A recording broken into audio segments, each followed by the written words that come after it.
राधे राधे। जय श्री कृष्णा। आप सभी भक्तजनों को फाल्गुन मास पूर्णिमा और होलिका दहन की हार्दिक शुभकामनाएं। आप सभी के जीवन में लक्ष्मी नारायण की कृपा और विष्णु भगवान की कृपा सदा सर्वदा ही बनी रहे। हे प्रिय भक्तों, होली का त्योहार बड़े उल्लास, प्रेम भाव से और रंग भरे रंगों से मिलकर मनाया जाता है। तो आज पूर्णिमा के दिन होलिका दहन की जाती है। तो हे प्रिय भक्तों, पूर्णिमा के दिन सत्यनारायण व्रत की कथा को सुनने मात्र से ही भगवान सत्यनारायण और विष्णु भगवान, माता लक्ष्मी का आशीर्वाद आप सभी पर और आप सभी के परिवारजनों पर सदा सर्वदा ही बना रहेगा। तो आज आपके लिए लाए हैं सत्यनारायण व्रत कथा के संपूर्ण अध्याय।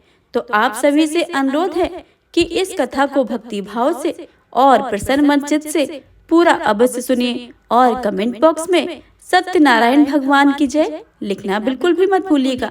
आप सभी को मेरी तरफ से एक बार और होली की हार्दिक शुभकामनाएं। एक बार प्रेम से बोलिए शिव शंकर भोलेनाथ की जय, सत्यनारायण स्वामी की जय, विष्णु भगवान की जय, भक्त प्रहलाद की जय।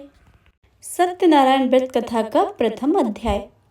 एक समय की बात है, नैमिषारण्य तीर्थ में सौनिक आदि 88,000 ऋषियों ने श्री सूत जी महाराज से पूछा, हे प्रभु, इस कल काल में वेद विद्या रहित मनुष्यों को प्रभु भक्ति किस प्रकार मिल सकती है तथा उनका उद्धार कैसे होगा। हे मुनि श्रेष्ठ, कोई ऐसा तप बताइए जिससे थोड़े समय में ही पुण्य मिले और मनवांछित फल भी मिल जाए। इस प्रकार की कथा सुनने की हम इच्छा रखते हैं। सर्वशास्त्रों के ज्ञाता सूत जी बोले, हे वैष्णवों में पूज, आप सभी ने प्राणियों के हित की बात पूछी है, इसलिए मैं एक ऐसे श्रेष्ठ व्रत को आपसे लोगों से बताऊंगा जिसे नारद जी ने लक्ष्मी नारायण जी से पूछा था और लक्ष्मीपति ने मुनि श्रेष्ठ नारद जी से कहा था। अब आप इसे ध्यान से सुनिए। एक समय की बात है, योगी राज नारद जी दूसरों के हित की इच्छा के लिए अनेकों लोकों में घूमते हुए मृत्यु लोक में पहुंचे। यहाँ उन्होंने अनेक योनियों में जन्मे प्राह सभी मनुष्यों को अपने कर्मों द्वारा अनेक दुखों से पीड़ित देखा। उनका दुख देखकर नारद जी सोचने लगे कि ऐसा कैसा प्रयत्न किया जाए जिसके करने से निश्चित रूप से मानवों के दुख का अंत हो जाए। इसी विचार पर मनन करते हुए वह विष्णु लोक में गए। वहां वह देवों के ईश भगवान नारायण की स्तुति करने लगे, जिनके हाथों में शंख चक्र गदा और पद्म था, गले में बरमाला पहने हुए थे। स्तुति करते हुए नारद जी बोले, हे भगवान, आप अत्यंत शक्ति से संपन्न हैं। मन तथा वाणी भी आपको नहीं पा सकती है। आपका आदि मध्य और अंत नहीं है। निर्गुण स्वरूप सृष्टि के कारण भक्तों के दुख को दूर करने वाले आपको मेरा नमस्कार है। नारद जी की स्तुति सुन विष्णु भगवान बोले, हे मुनि श्रेष्ठ, आपके मन में क्या बात है? आप किस काम से पधारे हैं? आप निसंकोच कहिए। इस पर नारद मुनि बोले कि मृत्युलोक में अनेक योनियों में जन्मे मनुष्य अपने कर्मों के द्वारा अनेक दुखों से दुखी हो रहे हैं। हे नाथ, आप मुझ पर दया रखते हो तो बताइए कि वो मनुष्य थोड़े प्रयास से ही अपने दुखों को कैसे छुटकारा पा सकते हैं। श्री हरि बोले, हे नारद, मुनियों की भलाई के लिए तुमने बहुत अच्छा प्रश्न पूछा है। जिसके करने से मनुष्य मोह से छूट जाता है, वह बात मैं तुमसे कहता हूँ, तुम उसे ध्यानपूर्वक सुनो। स्वर्ग लोक व मृत्युलोक दोनों में एक दुर्लभ उत्तम व्रत है जो पुण्य देने वाला है। आज प्रेम बस होकर मैं तुमसे कहता हूँ। श्री सत्यनारायण भगवान का यह व्रत अच्छी तरह विधि विधान पूर्वक करके मनुष्य तुरंत ही यहाँ सुख भोगकर मरने पर मोक्ष को प्राप्त होता है। श्री हरि के ऐसे वचन सुनकर नारद जी बोले, उस व्रत का फल क्या है और उसका विधान क्या है?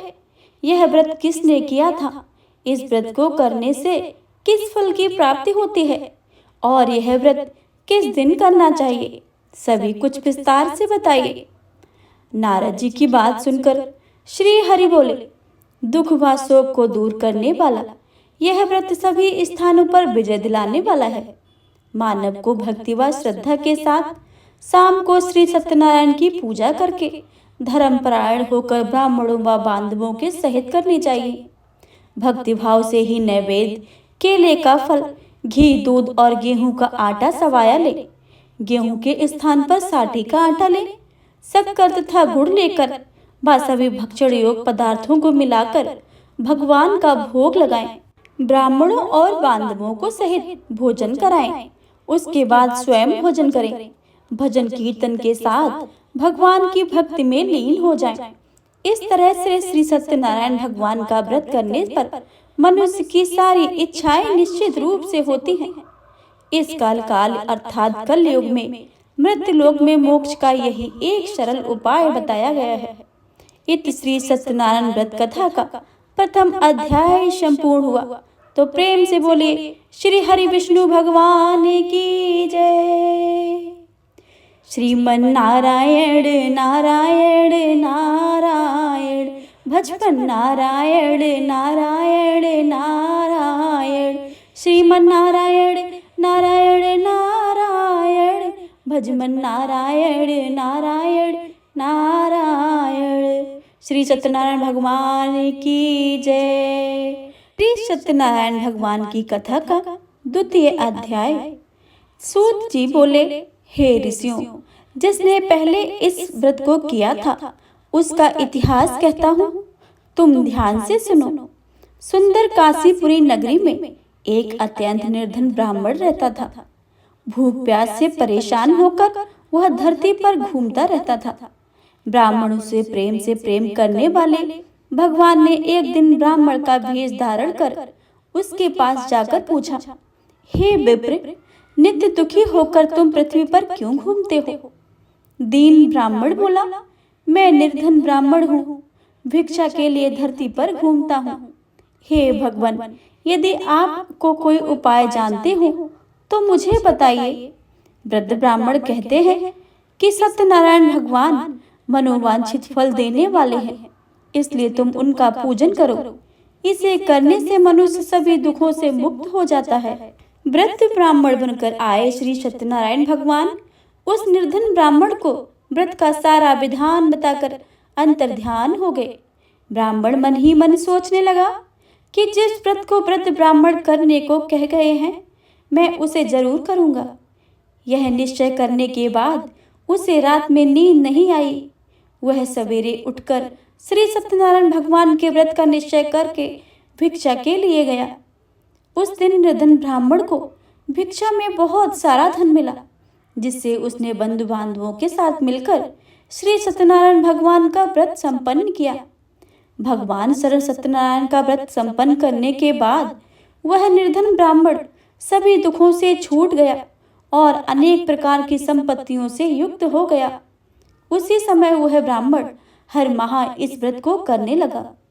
इस तरह से श्री सत्यनारायण भगवान के व्रत को जो मनुष्य करेगा वह सभी प्रकार के पापों से छूटकर मोक्ष को प्राप्त होगा। जो मनुष्य इस व्रत को करेगा वह भी सभी दुखों से मुक्त हो जाएगा। सूत जी बोले कि इस तरह से नारद जी से नारायण जी का कहा हुआ श्री सत्यनारायण व्रत को मैंने तुमसे कहा है। हे विप्रो, मैं अब और क्या कहूँ? ऋषि बोले, हे मुनिवर, संसार में उस विप्र से सुनकर और किस किस ने इस व्रत को किया है, हम इस बात को सुनना चाहते हैं। इसके लिए हमारे मन में श्रद्धा का भाव है। सूत जी महाराज बोले, हे मुनियों, जिसने इस व्रत को किया है अब वह सुनो। एक समय वही विप्र धन व ऐश्वर्य के अनुसार अपने बंधु बांधवों के साथ इस व्रत को करने को तैयार हुआ।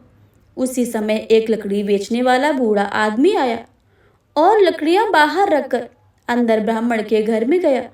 प्यास से दुखी वह लकड़हारा उनको व्रत करते देख विप्र को नमस्कार करके पूछने लगा कि आप यह क्या कर रहे हैं तथा इसे करने से क्या फल मिलेगा, कृपया करके मुझे बताइए। ब्राह्मण ने कहा कि सभी मनोकामनाओं को पूरे करने वाला यह श्री सत्यनारायण भगवान का व्रत है। इनकी कृपा से मेरे घर में धन धान्य आदि की वृद्धि हुई है। विप्र से श्री सत्यनारायण व्रत के बारे में जानकर लकड़हारा बहुत प्रसन्न हुआ। चरणामृत लेकर व प्रसाद खाने के बाद वह अपने घर गया। लकड़हारे ने अपने मन में संकल्प किया कि आज लकड़ी बेचने से जो धन मिलेगा उसी से मैं श्री सत्यनारायण भगवान का उत्तम व्रत करूंगा। मन में इस विचार को लेकर बूढ़ा आदमी सिर पर लकड़ियां रखकर उस नगर में बेचने गया जहां धनी लोग रहते थे। उस नगर में उसे अपनी लकड़ियों का दाम पहले से 4 गुना अधिक मिला। बूढ़ा प्रसन्नता के साथ दाम लेकर केले, शक्कर, घी, दूध, दही और गेहूं का आटा ले और सत्यनारायण भगवान के व्रत का अन्य सामग्रियों को लेकर अपने घर आ गया। वहां उसने अपने बंधु बांधवों को बुलाकर विधि विधान से श्री सत्यनारायण भगवान का पूजन और व्रत किया। इस व्रत के प्रभाव से वह बूढ़ा लकड़हारा धन, धान्य और पुत्र आदि से युक्त होकर संसार के समस्त दुखों को भोगकर अंत में वैकुंठ धाम को चला गया। इति श्री सत्यनारायण व्रत कथा का 2वां अध्याय संपूर्ण हुआ। तो प्रेम से बोलिए श्री सत्यनारायण भगवान की जय, लक्ष्मी नारायण भगवान की जय। जग में सुंदर है 2 नाम, चाहे कृष्ण कहो या राम। बोलो राम राम राम, बोलो श्याम श्याम श्याम। प्रेम से बोलिए श्री सत्यनारायण भगवान की जय। श्री सत्यनारायण भगवान की कथा का 3वां अध्याय। सूत जी बोले, हे श्रेष्ठ मुनियों, अब आगे की कथा कहता हूँ। पहले समय में उल्का मुख नामक एक बुद्धिमान राजा था। वह सत्यवक्ता और जितेंद्रिय था। प्रतिदिन देव स्थानों पर जाता और निर्धनों का धन देकर उनके कष्टों को दूर करता। उनकी पत्नी कमल के समान मुख वाली तथा सधी साध्वी थी। भद्रशिला नदी के तट पर उन दोनों ने श्री सत्यनारायण भगवान व्रत को किया। उसी समय साधु नाम का एक वैश्य आया। उसके पास व्यापार करने के लिए बहुत सा धन था। राजा को व्रत करते देखकर वह विनय के साथ पूछने लगा कि हे राजन, भक्ति भाव से पूर्ण होकर आप यह क्या कर रहे हैं? मैं भी इसे सुनने की इच्छा रखता हूँ, तो आप मुझे बताइए। राजा बोले, हे साधु, अपने बंधु बांधवों के साथ पुत्र आदि की प्राप्ति के लिए एक महाशक्तिमान श्री सत्यनारायण भगवान का व्रत व पूजन कर रहा हूँ। राजा के वचनों को सुनकर साधु आदर से बोले, हे राजन, मुझे इस व्रत का सारा विधान कहिए। आपके कथानुसार मैं भी इस व्रत को करूँगा।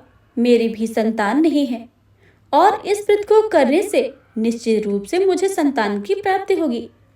राजा से व्रत का सारा विधान सुनकर व्यापार में निवृत्त होकर वह अपने घर गया। साधु वैश्य ने अपनी पत्नी को संतान देने वाले इस व्रत का वर्णन कह सुनाया और कहा कि जब मेरे संतान होगी तब मैं यह व्रत अवश्य ही करूंगा। साधु ने इस तरह के वचन अपनी पत्नी लीलावती से कहे। एक दिन लीलावती पति के साथ आनंदित होकर संसार के धर्म में प्रवृत्त होकर सत्यनारायण भगवान की कृपा से गर्भवती हो गई। 10वें महीने में उसके गर्भ से एक सुंदर कन्या ने जन्म लिया। दिनों दिन वह कन्या बढ़ने लगी, जैसे कि शुक्ल पक्ष में चंद्रमा की कला बढ़ती है। माता पिता ने अपनी कन्या का नाम कलावती रखा। एक दिन लीलावती ने मीठे शब्दों से अपने पति को याद दिलाया, आपने श्री सत्यनारायण भगवान के जिस व्रत करने का संकल्प किया था उसे करने का समय आ गया है। आप इस व्रत को करिए। साधु बोला कि हे प्रिय, इस व्रत को मैं उसके विवाह पर ही करूंगा। इस प्रकार अपनी पति को आश्वासन देकर वह नगर को चला गया। कलावती पिता के घर में रहकर दिनों दिन बढ़ने लगी।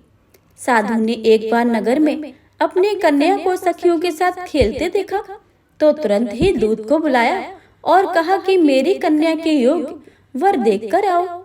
साधु की बात सुनकर दूत कंचन नगर में पहुंचा और वहां देखभाल कर लड़की के सुयोग बड़े पुत्र को ले आया। सुयोग लड़के को देखकर साधु ने बंधु बांधवों को बुलाकर अपनी पुत्री का विवाह कर दिया। लेकिन दुर्भाग्य की बात यह है कि साधु ने अभी भी श्री सत्यनारायण भगवान का व्रत नहीं किया। इस पर श्री सत्यनारायण भगवान क्रोधित हो गए और श्राप दिया कि साधु को अत्यधिक दुख मिले। अपने कार में कुशल साधु बनिया जमाई को लेकर समुद्र के पास स्थित होकर रत्नासार नगर में गया। वहां जाकर दामाद और ससुर दोनों ने मिलकर चंद्रकेतु राजा के नगर में व्यापार करने लगे। एक दिन भगवान सत्यनारायण की माया से एक चोर राजा का धन चुराकर भाग रहा था। उसने राजा के सिपाहियों को अपना पीछा करते हुए देखकर वह सारा धन वहां रख दिया जहां साधु और अपने जमाई के साथ ठहरा हुआ था। राजा के सिपाहियों ने साधु वैश्य के पास राजा का धन पड़ा देखा तो वह ससुर और जमाई दोनों को बांधकर प्रसन्नता से राजा के पास ले आए और कहने लगे कि दोनों चोरों को हमने पकड़ लाए हैं, आप आगे की कार्रवाई की आज्ञा दीजिए। राजा की आज्ञा से उन दोनों को कठिन कारावास में डाल दिया गया और उनका सारा धन भी उनसे छीन लिया गया। श्री सत्यनारायण भगवान के श्राप से साधु की पत्नी बहुत दुखी हुई। घर में जो धन था वह चोर चुरा ले गए। शारीरिक और मानसिक पीड़ा व भूख प्यास से अति दुखित होकर अन्न की चिंता में कलावती एक ब्राह्मण के घर गई। वहां उसने श्री सत्यनारायण भगवान का व्रत करते देखा, फिर कथा भी सुनी। वह प्रसाद ग्रहण करके रात को घर वापस आई। माता ने कलावती से पूछा, हे पुत्री, अब तक तुम कहाँ थी? तेरे मन में क्या है?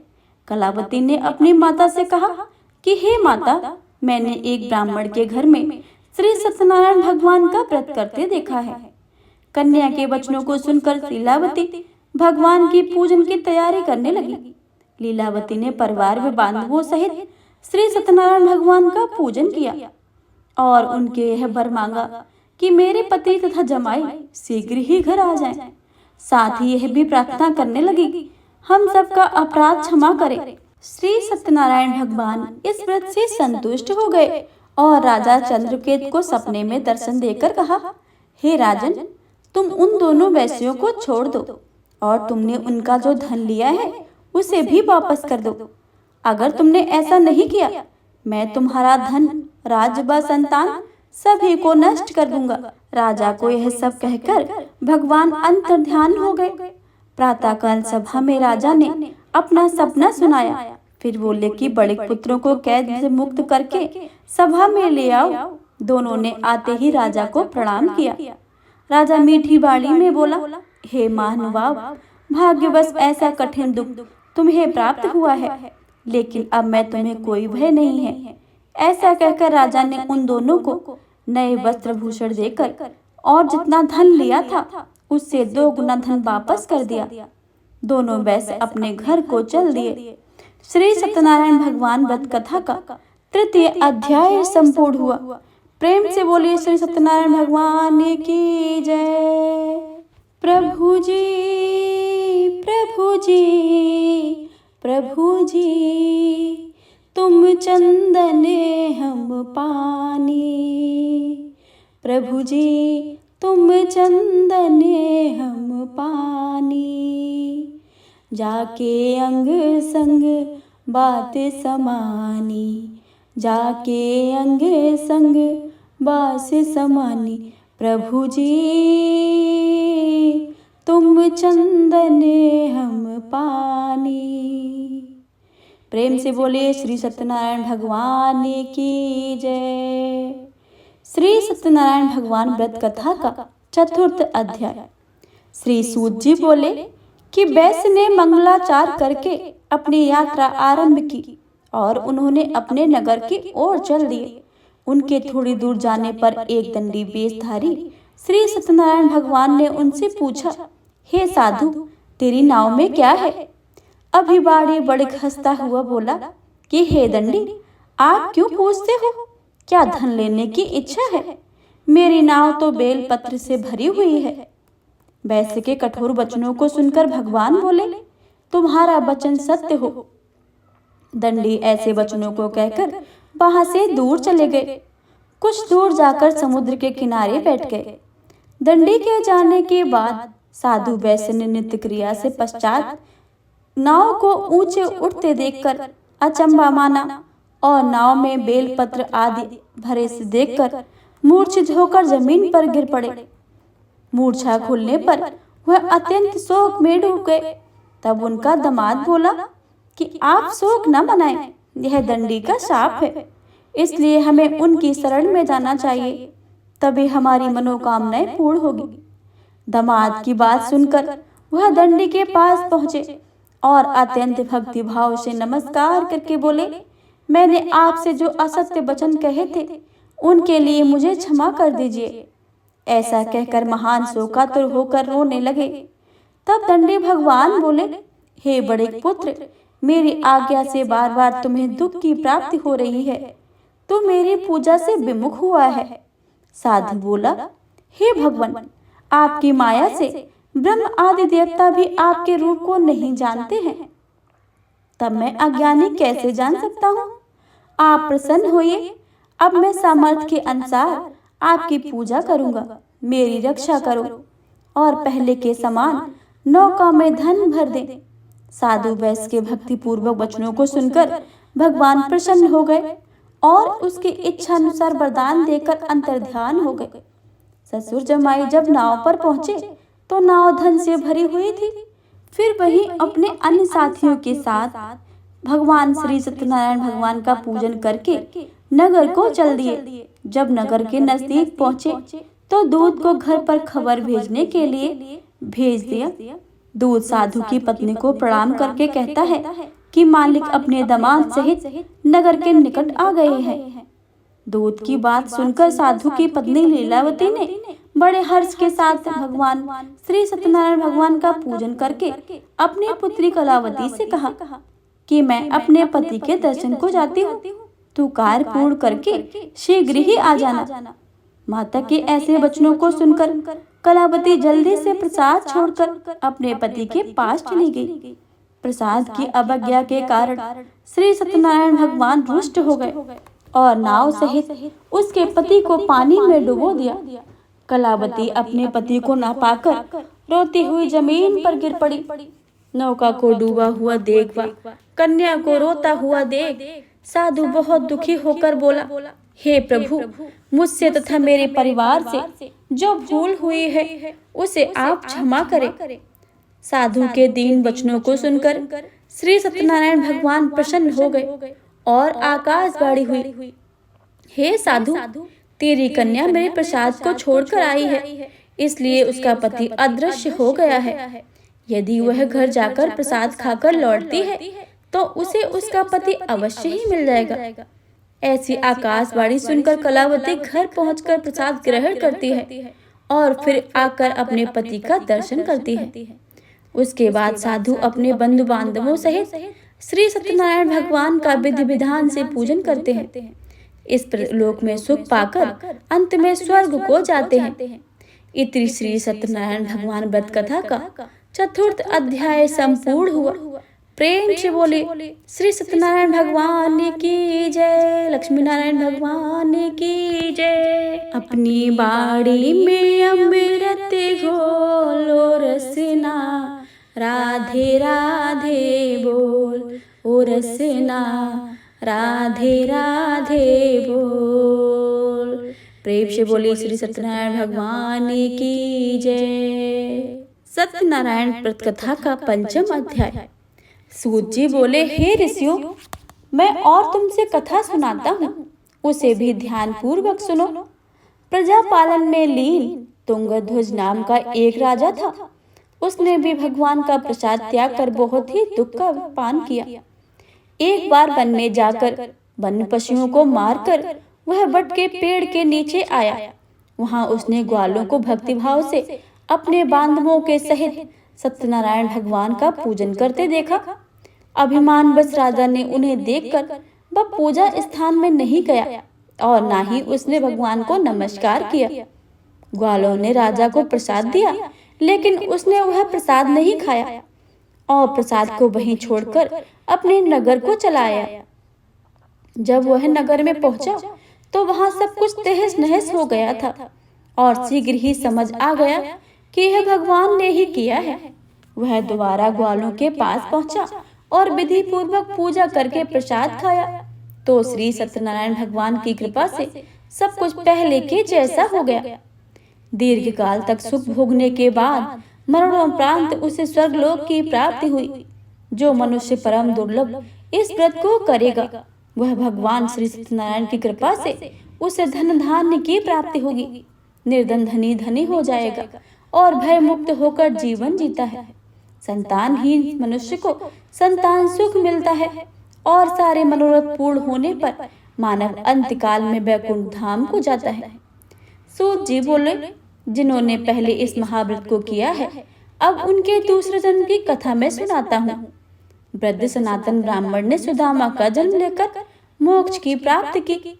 लकड़हारी ने अगले जन्म में निषाद बनकर मोक्ष की प्राप्ति की। उल्कामुख नाम का राजा दशरथ होकर वैकुंठ को गए। साधु नाम के वैश्य ने मोरध्वज बनकर अपने पुत्र को चीरकर मोक्ष पाया। महाराज तुंगध्वज ने स्वयंभू होकर भगवान से भक्ति युक्त होकर कर्म करके मोक्ष को पाया। इति श्री सत्यनारायण व्रत कथा का 5वां अध्याय संपूर्ण हुआ। प्रेम से बोले श्री सत्यनारायण भगवान की जय। सत्यनारायण भगवान की आरती। जय लक्ष्मी रमणा स्वामी, जय लक्ष्मी रमणा। सत्यनारायण स्वामी जनपातक हरिणा। ओम जय लक्ष्मी रमणा। रत्न जड़त सिंहासन अद्भुत छवि राजे। नारद करत निरंतर घंटा ध्वनि बाजे। ओम जय लक्ष्मी रमणा। प्रकट भय कलि कारण ध्वज को दरस दियो। बूढ़ा ब्राह्मण बन कर कंचन महल कियो। ओम जय लक्ष्मी रमणा। दुर्बल भील कठारो जिन पर कृपा करी। चंद्रचूड़ एक राजा तिनकी विपत्ति हरी। ओम जय लक्ष्मी रमणा। वैसे मनोरथ पायो श्रद्धा तज दीनी। सो फल भोग्यो प्रभु जी फिर इस तुत कीनी। ओम जय लक्ष्मी रमणा। भाव भक्ति के कारण छिन छिन रूप धरो। श्रद्धा धारण कीनी तिनके काज शर्यो। ओम जय लक्ष्मी रमणा। ग्वाल बाल संग राजा वन में भक्ति करी। मन वांछित फल दीनो दीन दयाल हरि। ओम जय लक्ष्मी रमणा। चढ़त प्रसाद सवायो कंदली फल मेवा। धूप दीप तुलसी से राजी सत्य देवा। ओम जय लक्ष्मी रमणा। श्री सत्यनारायण जी की आरती जो कोई नर गावे। रिद्धि सिद्धि सुख संपत्ति सहज रूप पावे। ओम जय लक्ष्मी रमणा। जय लक्ष्मी रमणा स्वामी, जय लक्ष्मी रमणा। सत्यनारायण स्वामी जनपातक हरिणा। ओम जय लक्ष्मी रमणा। ओम जय लक्ष्मी रमणा। प्रेम से बोली श्री सत्यनारायण भगवान की जय। लक्ष्मी नारायण भगवान की जय।